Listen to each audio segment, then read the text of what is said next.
All right, so we are at segment 18. And just, some other things about this work environment. Our supervisor was deliberately holding information about projects from us. Like I said, we were being siloed where we were not allowed to talk to the other groups about different projects. Lies were happening, information was getting twisted, people were talking behind each other's back, my supervisor included, and it was starting to look like a very like an environment where if she didn't like you, you were getting bullied, you were getting talked about, you were being set up for failure. I've already mentioned our friendship supervisor role was very blurred at this point. I remember specifically one-on-one that her and I did, because we would have them, but it always seemed like our one-on-ones would be maybe 5-10 minutes about work, even though I was never executing what she thought she wanted from me. But then they would turn personal. I specifically remember her once asking me what it was like to have the mental health things that I deal with. I have diagnosed anxiety, thanks to this job, panic attacks, and also have dealt with depression in my life, and I have no problem talking about it. Just a little background. She had known that. She'd known that I dealt with anxiety and depression for many, many years. It was something I had shared with her when we worked together and were friends. It was something that she suggested that I go to the doctor and get a special letter about to help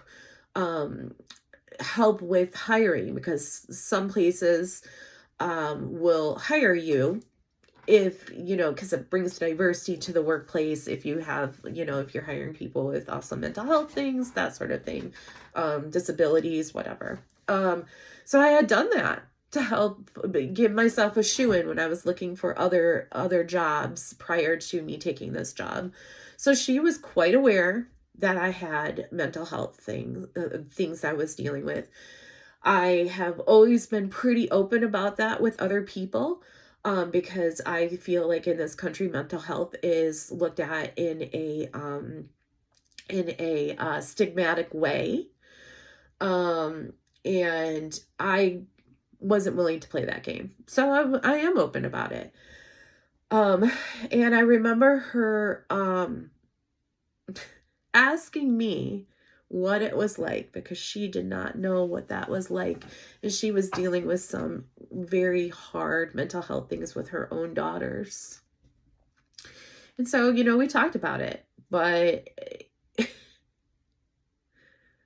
that's not an appropriate thing to talk to your employee about, especially when at this point there was no more blur. She was my supervisor. We weren't friends. I mean, she might have thought that, and I might have thought that then too, but we weren't friends.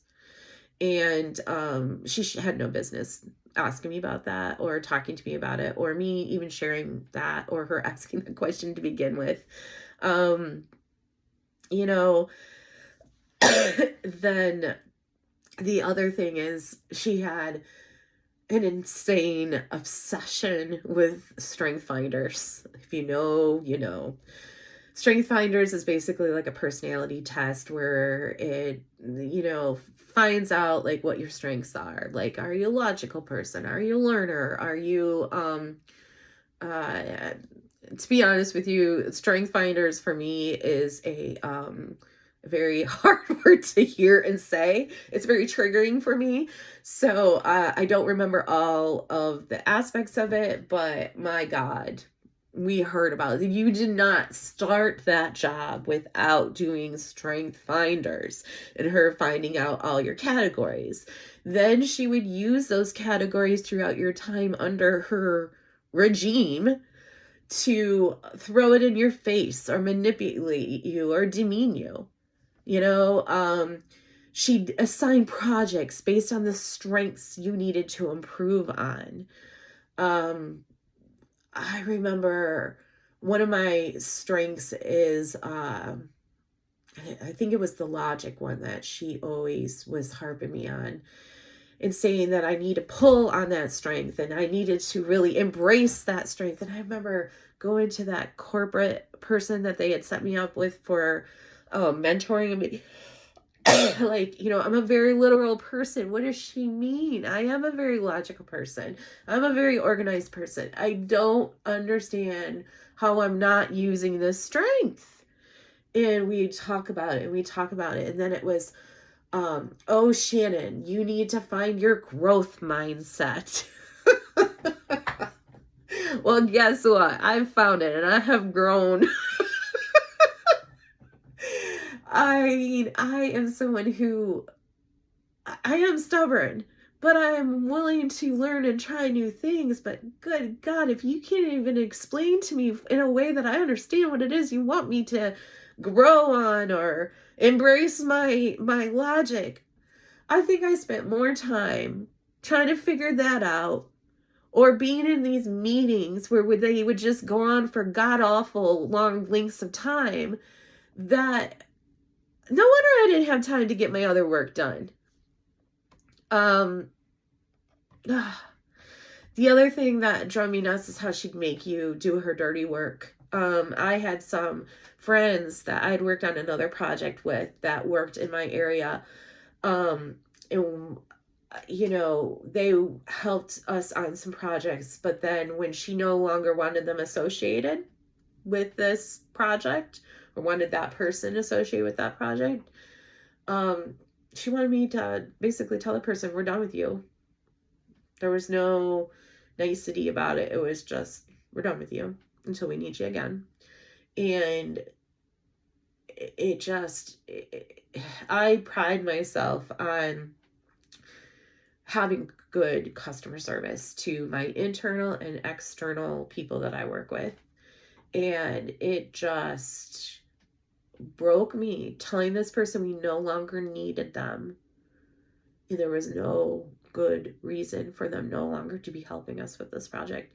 This person had put a lot of time and energy helping with this project, and she basically wanted me just to be like, okay, we're done with you, and throw them away like a freaking used Kleenex until we needed them again. And then as soon as she needed you again, oh, she'd start the love bombing, and you know, oh, you're the best thing that walks on water. And then you'd fall for it, end up in the helping her again until she didn't need you and throw you away like a damn used Kleenex. It happened time and time again.